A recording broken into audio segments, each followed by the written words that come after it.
செங்கோட்டையனை அதிமுகவிலிருந்து நீக்கியது 100க்கு 100 சரி என அதிமுக பொருளாளர் திண்டுக்கல் சீனிவாசன் கேள்வி எழுப்பியுள்ளார்.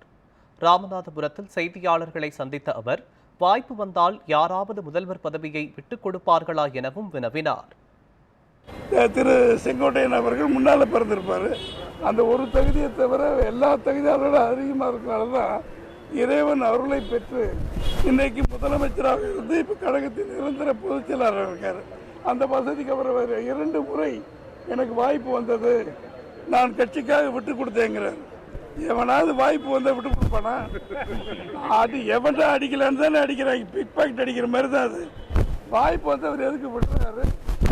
அந்த தெய்வத்தின் தீர்ப்பு எடப்பாடி பழனிசாமி அவர்களுக்கு வரணும்னு இருந்திருக்கு. யாரும் எதுவும் கிடையாது.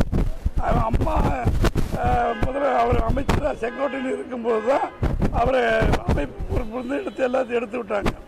அம்மா இருக்கும் பொழுதே தான் முதலமைச்சராக வேண்டும் என்று அவர் விரும்பியதாக அந்த ஈரோடு மாவட்டத்தை சகோதரர்கள் அம்மாவிடம் புகார் கொடுத்து அதை விசாரித்து அவர் அப்படி ஆசைப்படுகிறார் நினைத்து உடனே அமைச்சர் பதவி நீக்கிய ஒரு பெருமகன் திரு செங்கோட்டையன் அவர்கள்.